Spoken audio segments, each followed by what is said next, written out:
गर्मी में खेत के बीच में मिट्टी का ससुराल। सूखे खेतों के बीचों बीच बने एक छोटे से मिट्टी के घर में पूरा परिवार बैठा था। सभी गर्मी से बहुत परेशान थे। बाहर लू चल रही थी। घर के अंदर सुनीता और कोमल हाथ वाले पंखे से खुद को और अपने पतियों को हवा कर रही थी। अरे बाप रे, इतनी गर्मी! ऐसा लग रहा है जैसे हम किसी कुकर में बैठे हैं। और ऊपर से गरीब इतने हैं कि हमारे पास एक ढंग का पंखा तक नहीं है।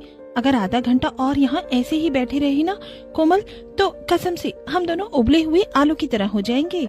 सही कह रही हो दीदी, गर्मी ने तो सारी हदें पार कर दी है। अरे बहुओं, अब हम कर भी क्या सकते हैं। इतने पैसे कहाँ हैं कि हम पक्का घर बनवा लें। ऊपर से सिर पर सेठ का पुराना कर्जा अलग से चढ़ा है और ऊपर से पानी की भी तो इतनी कमी है कि खेत पर सूखा पड़ा है, फसल भी सूख गई है। अब क्या कर सकते हैं, हमारी मजबूरी है यहाँ रहना। सही कहा, हम कुछ नहीं कर सकते, हमारी मजबूरी है यहाँ रहना। कुछ समय बीत जाता है। रात का समय हो गया था। पूरे परिवार ने खाना खा लिया था और अब सब सोने की तैयारी कर रहे थे। वाह कोमल, देखो अब ये दीवारें कितनी ठंडी हो गई हैं। दिन में तो इतनी गर्म थी कि बिना चूल्हा जलाए ही रोटियां सेक लेते, और अब देखो बिल्कुल कूलर जैसी ठंडक दे रहे हैं। हाँ, इस घर का एक फायदा जरूर है। दोपहर को चाहिए जितना भी गर्म हो जाए, लेकिन रात को तो एकदम 5 स्टार होटल के एसी की तरह ठंडा हो जाता है। हाँ, ये बात तो है कि दोपहर को जितना तपता है रात को उतना ही ठंडा हो जाता है। सभी लोग कुछ देर तक बातें करते हैं और फिर सो जाते हैं। अगले दिन घर का सबसे छोटा बेटा अमन एक दूसरे गांव में एक पेड़ के नीचे अपनी गर्लफ्रेंड नैना के साथ बैठकर बातें कर रहा था। नैना, जो हमारा घर है ना, वो एकदम प्योर मिट्टी का बना है और उसके चारों तरफ एकदम हरियाली ही हरियाली है। तुम जब वहां पे आओगी ना तो तुम्हें मजा आ जाएगा। वाह अमन, मेरा भी हमेशा से यही सपना है कि मैं एक ऐसी जगह जाऊं जहां मिट्टी का एकदम ठंडा घर हो, आसपास बहुत सारे पेड़ पौधे लगे हों और खेतों की हरियाली हो। मैं तो वहां जरूर जाना चाहूंगी।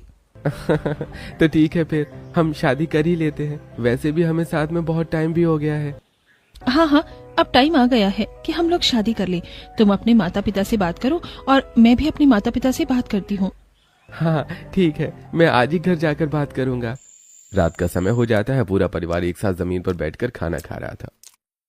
बाबूजी, माँ, मुझे एक बात बतानी है। मैंने अपने लिए एक लड़की पसंद कर ली है।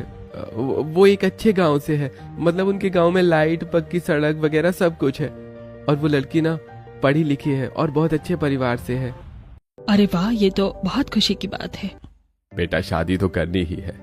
अच्छा है तूने खुद लड़की पसंद कर ली, वरना हमें ढूंढना पड़ता। ठीक है, हम करवा देंगे तेरी शादी, लेकिन तुझे तो हमारे हालात का पता ही है, वो कुछ ठीक नहीं है। इसलिए शादी सादे तरीके से होगी और शायद सेठ से कर्ज भी लेना पड़े, क्योंकि हमारे पास इतना पैसा नहीं है। तू टेंशन मत ले छोटे, हम सब मिलकर कर लेंगे। कुछ दिनों बाद अमन और नैना की शादी हो जाती है। दोपहर का समय था। नैना का गृह प्रवेश हो रहा था। वो घर को देखकर बहुत हैरान थी। अमन, तुमने तो कहा था कि तुम्हारा घर बहुत बड़ा है, लेकिन ये तो बहुत ज्यादा छोटा है। अरे नैना, वो थोड़ा छोटा है, थोड़ा बहुत तो एडजस्ट कर लेना। नैना अपना गृह प्रवेश करके अंदर आती है। उफ, यहाँ तो बहुत ज्यादा गर्मी हो रही है। मैंने तो सोचा था कि जो मिट्टी का घर होता है वो ठंडा होता होगा, लेकिन ये तो ओवन की तरह तप रहा है। अब मैं क्या करूं? और क्या इस घर में कोई फैन भी नहीं है? अरे अब क्या करें छोटी रानी, आपके राजमहल में नहीं है फैन। हाँ, और वैसे हमने तो सुना है कि तुम बड़े अमीर खानदान से हो, तो तुम ही अपने साथ ले आती ना दहेज में एक बड़ा सा फैन, तुम्हें भी हवा लगती और हमें भी।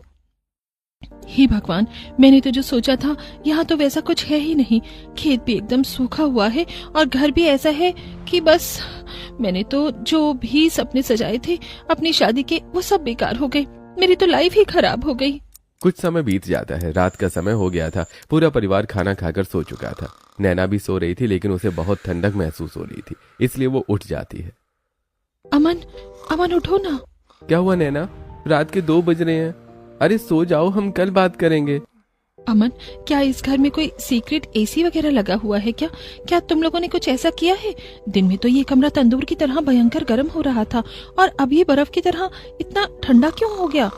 अरे मेरी भोली पत्नी, ऐसा कोई एसी नहीं लगा यहाँ पे। हमारा जो घर है ना, वो प्योर मिट्टी का है और ये इसका ही कमाल है। दिन में ये एकदम भट्टी की तरह गर्म रहता है और रात को ये एकदम एसी जैसा ठंडा हो जाता है। अब ज्यादा मत सोचो और आराम से सो जाओ। वाह, ये तो सच में मैजिक है। मुझे तो ऐसा लग रहा है कि इस घर में एसी लगा है। एक मिट्टी का घर इतना ठंडा कैसे हो सकता है? ये तो सच में कमाल है। नैना बहुत ज्यादा खुश हो जाती है और वो आराम से सो जाती है। अगले दिन दोपहर का समय था। घर के सारे आदमी बाहर खेतों में काम कर रहे थे।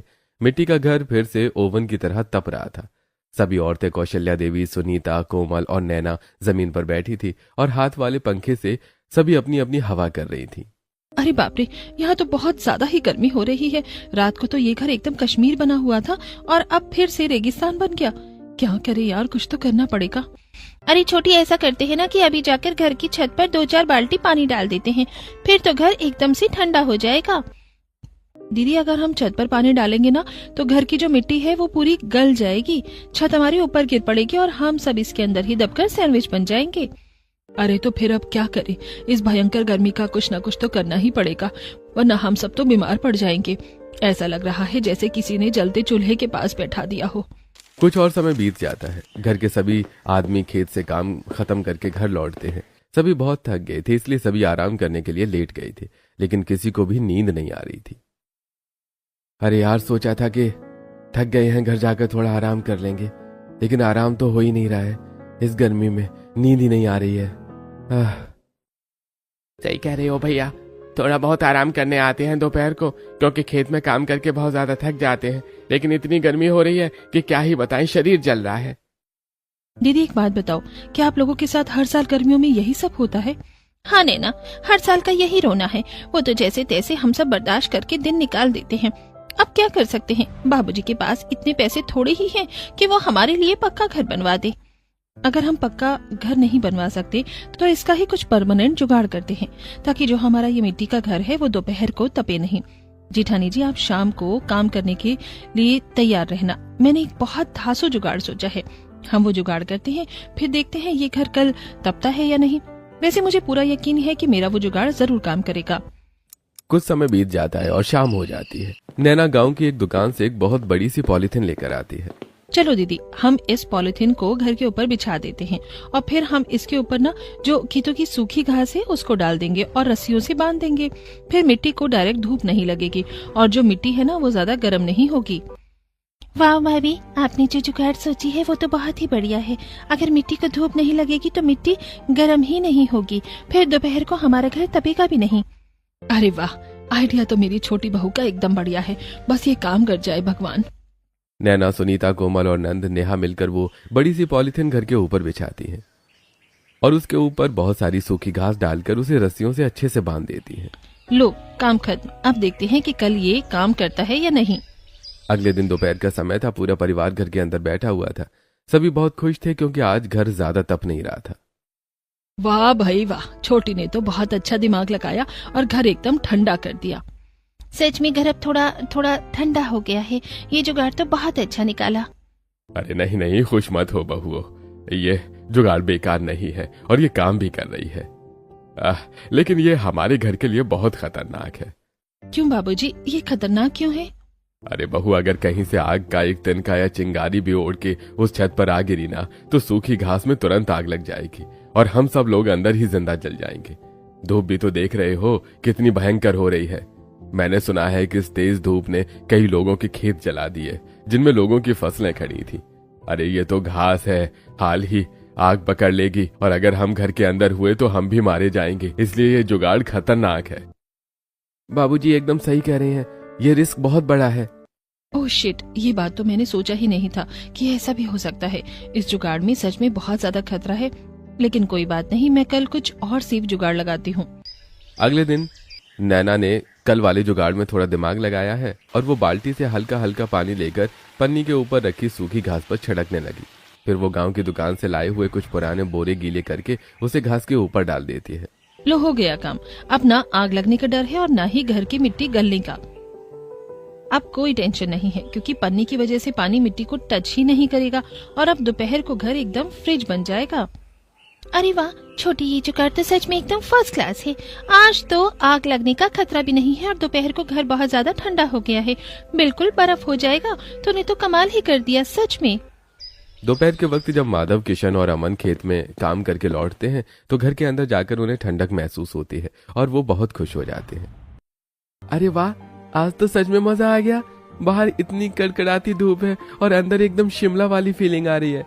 मान गए तुम्हारी होशियारी को नैना, अब चैन की नींद आएगी दिन में। तीनों भाई सो जाते हैं।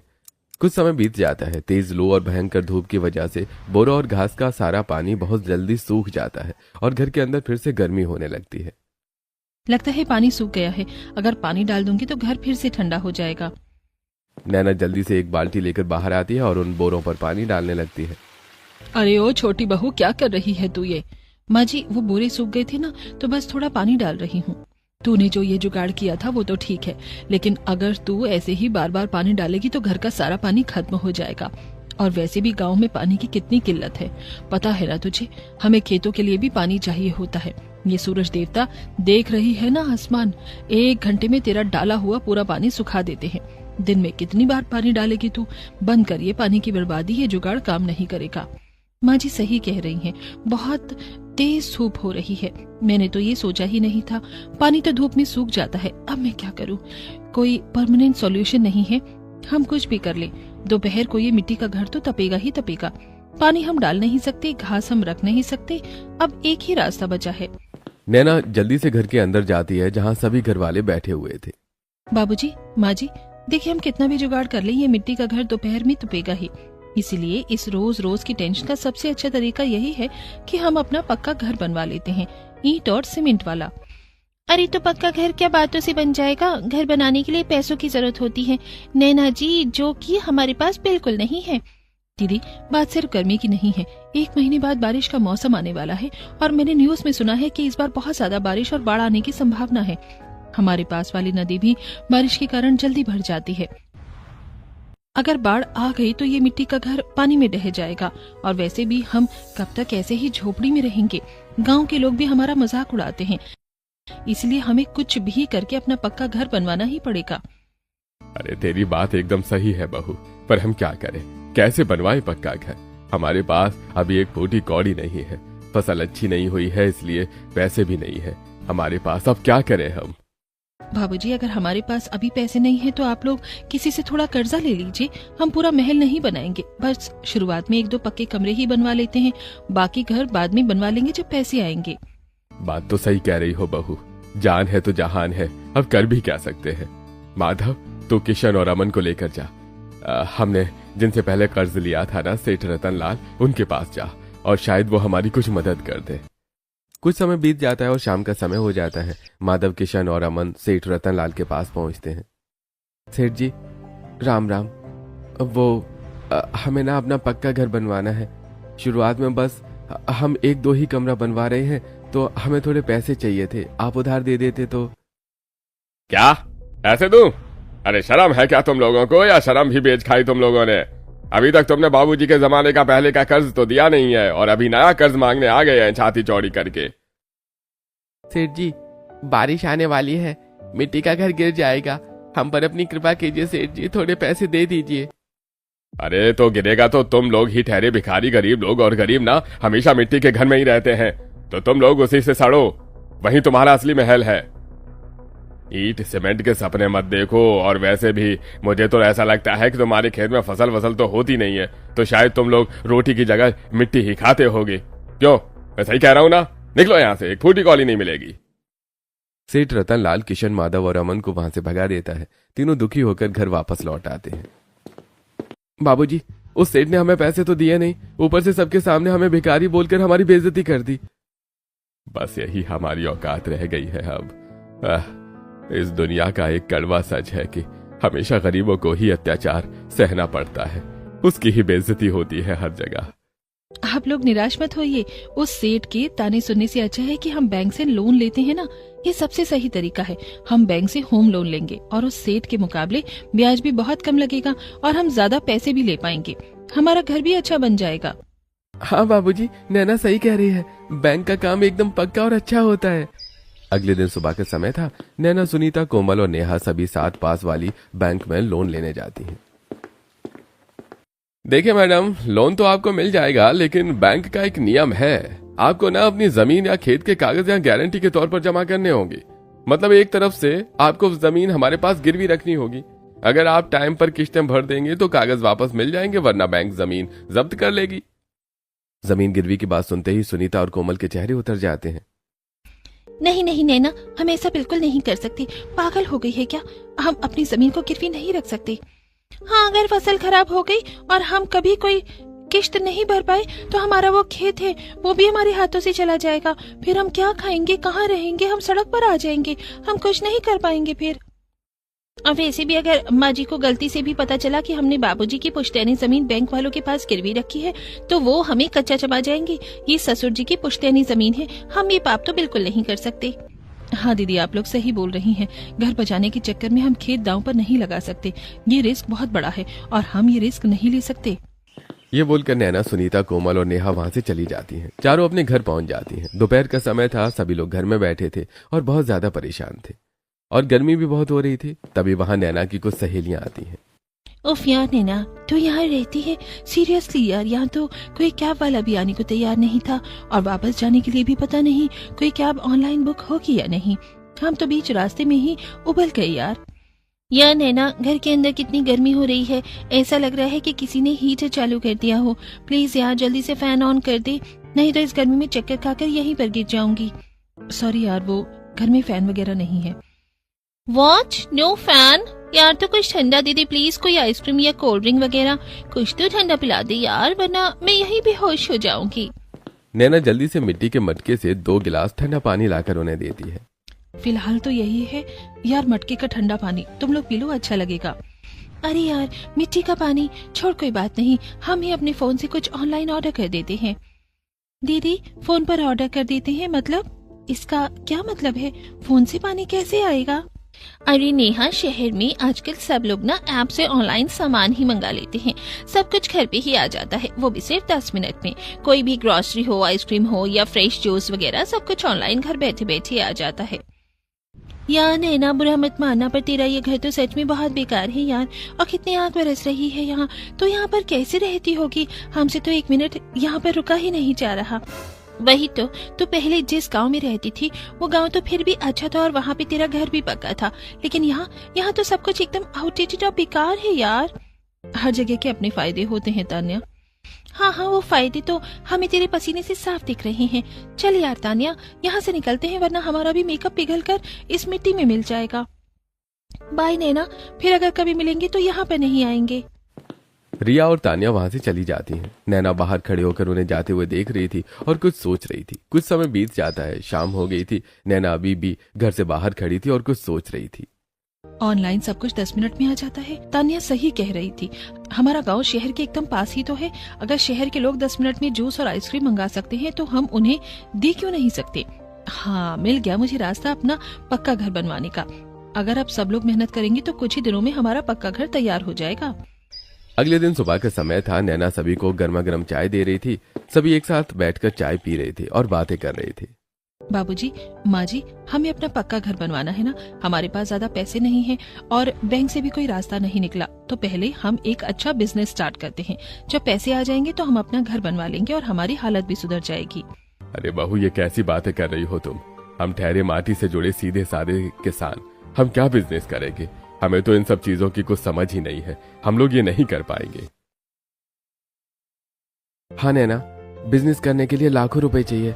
हम गरीबों के बस का नहीं है ये बिजनेस वगैरह करना। अरे भैया, हम कर सकते हैं, बस हमें थोड़ी मेहनत ज्यादा करनी होगी। जो कल मेरी सहेलियां आई थी ना, वो बोल रही थी कि आजकल शहर में ऑनलाइन सब कुछ बिकता है। तो हम क्या करेंगे, हम अपने खेत से ऐसे फल उगाएंगे जो कम पानी में और जल्दी उग जाते हैं, जैसे खरबूजा, तरबूज, आम। फिर हम उन फ्रेश फलों से ठंडा जूस और स्मूदी बनाएंगे और जो मोबाइल ऐप वाले होते हैं उनसे कांटेक्ट करके हम शहर में उन्हें खुद डिलीवरी करने जाएंगे। कसम से इस भयंकर गर्मी में शहर के लोग हमारे फ्रेश जूस पागलों की तरह खरीदेंगे और हम अच्छे खासे पैसे भी कमा पाएंगे। आइडिया तो सुनने में बहुत बड़ा लग रहा है छोटी, लेकिन हम ये सब तैयारी कैसे करेंगे? फल तो चलो बाबूजी और तेरे जेठ लोग खेत में उगा लेंगे, पर जूस बनाने के लिए फ्रिज, बड़ी मिक्सी, ये सब मशीनें कहाँ से लाएंगे? पैसे तो है नहीं हमारे पास जिससे हम ये खरीद सके, तो फिर हम क्या करेंगे? दीदी, हम कुछ नहीं खरीदेंगे, हमारा इन्वेस्टमेंट एकदम 0 होगा। हम सब कुछ अपने देसी जुगाड़ से करेंगे, आप बस देखते जाओ। अगले दिन सुबह सुबह नैना सुनीता और कोमल को लेकर गांव के कबाड़ी वाले की दुकान पर पहुंचती है। अरे नैना, तू हमें यहाँ क्यों लेकर आई है? दीदी, जो चीज दुनिया के लिए कबाड़ है वो हमारे बिजनेस के लिए सोना बनेगी। नैना एक दो कबाड़ी की दुकानों पर घूमती है और वहां से वो बहुत कम पैसों में पुरानी बंद पड़ी मिक्सी और एक खराब फ्रिज ले आती है। घर आकर वो अपने एक पुराने दोस्त सनी को अपने घर बुलाती है। लो नैना, तुम्हारी ये मिक्सी की मोटर मैंने चेंज कर दी और फ्रिज की गैस भी भर दी है, एकदम नए जैसे चलेंगे ये दोनों। सनी फ्रिज और मिक्सी को चालू करके दिखाता है। सभी लोग ये देखकर हैरान रह जाते हैं। अरे वाह छोटी, तूने तो सच में कमाल कर दिया। और तेरे ये जो दोस्त है, इन्होंने तो कबाड़ को ऐसे ठीक किया है कि ये एकदम शोरूम से निकली हुई नई मशीन लग रही है। Thank you so much Sunny, तूने आज मेरी बहुत बड़ी मदद कर दी। अरे कोई ना, बिजनेस चमकाओ अपना, मैं चलता हूँ। ये बोलकर सनी वहाँ से चला जाता है। तो घर वालों, अब सभी तैयार हो जाओ मेहनत करने के लिए, क्योंकि अब हमें अपने खेत में फल उगाने हैं। नैना बस तू बता क्या करना है, हम सभी तैयार हैं काम करने के लिए। कुछ समय ऐसे ही बीत जाता है। नैना और उसके पूरे परिवार ने मिलकर खेतों में जी जान से मेहनत की है और अब खेतों में तरबूज, खरबूजे और आम लग रही हैं। लो नैना, एकदम ताजे और मीठे फल। वाह भैया, अब देखना इनका कमाल। नैना उस ठीक की हुई मिक्सी में फलों को डालती है और एकदम गाढ़ी, ठंडी और फ्रेश स्मूदी तैयार कर लेती है और पूरा परिवार उसे टेस्ट करता है। अरे मोरी मैया, ये तो अमृत है, ऐसा स्वाद तो मैंने जिंदगी में नहीं चखा। अब बारी है इस अमृत को शहर वालों तक पहुंचाने की। नैना तुरंत अपनी सहेली तान्या को फोन लगाती है। हेलो तान्या, हाँ वो जो तो उस दिन 10 मिनट वाली डिलीवरी कंपनी की बात कर रही थी ना, मुझे उनके ऑफिस का नंबर चाहिए, थोड़ा जल्दी भेजना, बहुत अर्जेंट काम है। कुछ समय बीत जाता है। नैना अपनी सहेली से नंबर लेकर उस कंपनी के मैनेजर को कॉल करती है। सभी घर वाले खड़े होकर उसे देख रहे थे। हेलो सर, देखिए मैं जानती हूँ कि आपके ऐप पर शहर का सारा सामान मिलता है, लेकिन हम आपको एकदम नई चीज देंगे। हमारी 100% प्योर होममेड फ्रूट स्मूदी और ताजा जूस। आजकल इतनी भयंकर गर्मी पड़ रही है, शहर के लोगों को घर बैठे कुछ एकदम ठंडा और ताजा चाहिए होता है, और हम जिन फलों से स्मूदी और जूस बनाते हैं वो हम खुद ही उगाते हैं अपने खेत में। आइडिया तो अच्छा है, ठीक है, हम आपको अपने ऐप पर लिस्ट कर लेते हैं, देखते हैं कैसा रिस्पॉन्स आता है। Thank you sir. अगले दिन ऐप पर उनका पहला ऑर्डर आ जाता है। घर में सब खुशी से पागल हो जाते हैं। अरे वाह, सच में ऑर्डर आ गया। माधव जी जल्दी जाइए। माधव और किशन जल्दी से स्मूदी और जूस के पैकेट्स लेते हैं और अपनी पुरानी साइकिलों को लेकर जल्दी से शहर में डिलीवरी करने जाते हैं। नैना सच में बहुत समझदार है, उसका ये बिजनेस जरूर चलेगा। पहले ऑर्डर आ गया है और मुझे यकीन है कि ऐसे ही ऑर्डर आएंगे और बहुत सारे ऑर्डर आएंगे और बिजनेस चल पड़ेगा। ऐसे ही 1-2 दिन बीत जाते हैं। चिलचिलाती धूप में माधव, किशन और अमन शहर के एक बहुत बड़े और अमीर घर में स्मूदी और जूस की डिलीवरी देने आए थे। घर का मालिक जैसे ही स्मूदी और जूस लेता है वो भड़क जाता है। What is this? तुम मेरे साथ मजाक कर रहे हो? हाँ, या कोई प्रैंक चल रहा है? हम लोग इतनी भयंकर गर्मियों में कुछ ठंडा पीने के लिए मंगाते और तुम तो ये एकदम उबलता हुआ गर्म जूस लेकर आ रहे हो। देखो पूरा पैकेट गर्म हो रहा है। अब क्या हम इसे वापस फ्रिज में रखकर ठंडा करें? फिर क्या फायदा तुम्हारे ऐप से ऑनलाइन मंगाने का? निकलो यहाँ से, दोबारा मैं कभी ऑर्डर नहीं करूंगा, जाओ यहाँ से अब। माधव, किशन और अमन दुखी होकर वहां से चले जाते हैं और अपने घर आते हैं और सबको सब कुछ बताते हैं। अब हम क्या कर सकते हैं बाबूजी, 5 किलोमीटर तक साइकिल चलाते चलाते रास्ते में धूप से वो पैकेट गर्म हो ही जाता है। ऐसे तो हमारा सारा बिजनेस चौपट हो जाएगा, कोई नहीं लेगा हमारी स्मूदी। 1 मिनट, प्रॉब्लम धूप है ना, तो अब हम प्लास्टिक के पैकेट में डिलीवरी करेंगे ही नहीं। अब से जो भी हमारा सामान जाएगा, स्मूदी हो या जूस, वो हम छोटे छोटे मिट्टी के मटका में भेजेंगे और उन मटकों के ऊपर हम कपड़े को गोला करके अच्छे से लपेट देंगे, जिससे मटका और ठंडा रहेगा। क्या ये काम करेगा? हाँ माँ जी, ये आइडिया जरूर काम करेगा। गीले कपड़े और मिट्टी की वजह से वो मटका रास्ते भर एकदम फ्रिज जैसे ठंडा रहेगा। कस्टमर तक जब तक जूस पहुँचेगा तो वो एकदम चिल्ड होगा और कुछ भी नहीं वो बोलेंगे और सबको बहुत ज्यादा ठंडी स्मूदी मिलेगी। इससे कस्टमर भी खुश हो जाएंगे। वाह बहू, तेरा दिमाग तो बिजली से भी तेज चलता है। क्या सॉलिड जुगाड़ निकाला है तूने। अगले दिन से मटके वाली डिलीवरी शुरू हो जाती है और वो शहर में सुपर डुपर हिट हो जाती है। कुछ समय बीत जाता है। एक दिन पूरा परिवार आंगन में बैठा हुआ था। माँ जी, अब हमारे खेत में फल कुछ ज्यादा ही मात्रा में उगने लगे हैं, तो मैं सोच रही हूँ क्यों ना हम फ्रूट आइसक्रीम भी ट्राई करें। आइसक्रीम? पर वो तो बड़ी बड़ी मशीनों से बनती है ना। अरे नहीं दीदी, मैंने शहर में 1-2 बार फ्रूट आइसक्रीम खाई थी, लेकिन उसमें ना बहुत ज्यादा केमिकल और मिलावट थी। हम लोग घर पर ही अपने ताजा फलों से प्योर फ्रूट आइसक्रीम बनाएंगे। गाँव की देसी आइसक्रीम को शहर वाले उंगलियां चाटते रह जाएंगे। सच में बहू, तेरे अंदर तो बहुत ज्यादा दिमाग है। साक्षात लक्ष्मी है तू। तेरी ही वजह से तो आज हम सब अपना खुद का बिजनेस कर रहे हैं। अरे भगवान ने चाहा ना तो हमारा ये बिजनेस बहुत जल्दी बड़ा हो जाएगा और हमारा पक्का घर भी बन जाएगा। अगले दिन नैना फ्रूट आइसक्रीम तैयार करती है और देखते ही देखते उनकी प्योर फ्रूट आइसक्रीम, स्मूदी और मटका जूस की डिमांड शहर में बढ़ती जाती है। उनके पास बहुत अच्छा खासा पैसा आने लगता है। एक दिन माधव, किशन और अमन साइकिल से नहीं बल्कि बाइक से घर लौटते हैं। सरप्राइज, आज से साइकिल की छुट्टी, अब हम डिलीवरी करने बाइक से जाएंगे। पूरा परिवार खुशी खुशी बाइकों को देखकर बहुत खुश हो जाता है और फिर घर की सभी औरतें बाइकों की पूजा करती हैं। वाह, अब हमने बाइक ले ली है तो अब हम 10-15 किलोमीटर दूर तक भी अच्छे से डिलीवरी जल्दी ही कर सकते हैं। अब तो और ज्यादा ऑर्डर्स आएंगे। बहू, तुम्हारी वजह से अब सब कुछ ठीक हो रहा है। आज इन गाड़ियों को देखकर ऐसा लग रहा है कि हाँ, अब हम अपना वो पक्का घर सच में बनवा सकते हैं। जब से तू इस मिट्टी के घर में आई है तब से हमारा तो नसीब ही बदल गया। सच में नैना, तूने हम सबको जीना सिखा दिया। ऐसे कुछ साल बीत जाते हैं। अब खेतों का नजारा बदल चुका था। खेतों के बीचों बीच जहां कभी मिट्टी का घर था वहां आज एक बहुत बड़ा और आलीशान पक्का घर बन गया था। घर के बाहर कई सारी गाड़ियां और डिलीवरी वाली बाइक्स की लाइन लगी हुई थी। घर अंदर से भी बहुत आलीशान था। सभी घर वाले अपने अपने कामों में लगे हुए थे। हाँ सर जी, बिल्कुल टेंशन मत लीजिए। आपकी पार्टी के लिए 500 मटका स्मूदी और 200 फ्रूट आइसक्रीम एकदम टाइम पर पहुंच जाएंगी। पेमेंट आप ऑनलाइन कर देना। Okay, thank you. अरे वाह, आज तो बैक टू बैक 5 शादियों के ऑर्डर मिल गए हैं। छोटी, तेरा ये फ्रूट आइसक्रीम, स्मूदी और जूस का बिजनेस पूरे शहर में छा गया है। अब हर कोई हमें ही अपनी शादी पार्टी के ऑर्डर दे रहा है। अरे दीदी, अभी तो शुरुआत है। हमें तो पूरे देश में अपने गाँव का देसी स्वाद पहुँचाना है। पास ही एक काउंटर लगा था जिस पर नेहा बैठी थी और वो पैसों के लेन देन का हिसाब देख रही थी। घर के अंदर ही एक बहुत बड़ी किचन बनी थी जिसमें सब कुछ तैयार होता था। कल्याणी देवी और रघुनाथ वहां खड़े होकर सब कुछ संभाल रहे थे। अरे लड़कों, पैकिंग जरा अच्छे से करना। हमारे ब्रांड की इज्जत का सवाल है। एक भी मटका लीक नहीं होना चाहिए। अरे सही बात है भाई, हमारे खेत के ताजे आम है ये, कोई मिलावट नहीं है। वो पुरानी कहावत है ना, मेहनत का फल मीठा होता है, और आज वो कहावत सच हो गई। घर के तीनों बेटे माधव, किशन और अमन घर के बाहर खड़े होकर डिलीवरी बॉयज को ऑर्डर दे रहे थे। राजू, तुम वो पार्टी वाला ऑर्डर ले जाओगे और सुरेश, तुम ये फ्रूट आइसक्रीम वाला पार्सल जल्दी से सिटी मॉल पहुंचा दो। फास्ट डिलीवरी होनी चाहिए एकदम। कुछ समय बीत जाता है। नेहा हॉल में बैठी थी, तभी अमन उसके पास आता है। नैना, एक बार इस घर को देखो। याद है हमने कहाँ से स्टार्ट किया था? हम गर्मी से बचने के लिए पन्नी और घास लगाते थे और आज देखो हम कहाँ आ गए हैं। सच में अगर हम ईमानदारी से मेहनत करते हैं ना तो सफलता जरूर मिलती है।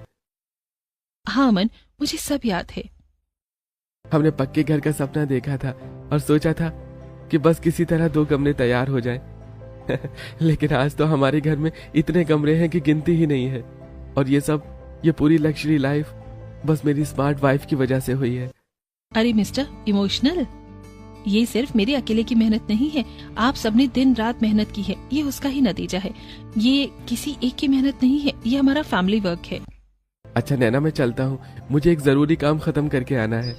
दोपहर का समय हो गया था। अमन अपने हाथ में एक स्पेशल फ्रूट आइसक्रीम का पैकेट लेकर सेठ रतन लाल के घर पर पहुंचता है। लीजिए सेठ जी, आपका पुराना कर्जा, वो भी पूरे ब्याज समेत। गिन लीजिए, 1 रुपया कम नहीं होगा। अरे ये इतने सारे पैसे? मैंने तो सुना है कि तुम लोगों ने अपने उन सूखे खेतों में बहुत बड़ा महल बनवा लिया है। सच सच बता अमन, ये सब कैसे बनवाया? कहीं कोई बैंक वैंक तो नहीं लूट ली तुम लोगों ने? अरे सेठ जी, चोरी चकारी तो आप जैसे लोग करते हैं गरीबों का खून चूस कर। हमने ये सब अपनी दिन रात की मेहनत से बनवाया है। और हाँ, ये आइसक्रीम खाइए, थोड़ा दिमाग ठंडा रहेगा। और हाँ सेठ जी, अगर आपको भी कभी लाइफ में ज्यादा पैसों की जरूरत पड़ जाए ना, या बिजनेस डूबने लगे, तो बेझिझक हमारे पास चले आइएगा। हम आपको पैसे दे देंगे और आपकी तरह ज्यादा ब्याज भी नहीं लूटेंगे। अमर ये बोलकर वहां से चला जाता है। कुछ समय बीत जाता है और रात हो जाती है। पूरा परिवार हॉल में सोफों पर बैठा हुआ था और सभी जूस और स्मूदी पी रहे थे। अब जाकर जिंदगी में असली सुकून आया है। ये सब हमारी इस छोटी बहू का कमाल है। हाँ, आप एकदम सही कह रहे हैं। मेरी बहू तो साक्षात लक्ष्मी है। नजर न लगे मेरे इस परिवार को। अरे बस बस, अब मुझे रुलाओगे क्या? नैना की इस बात पर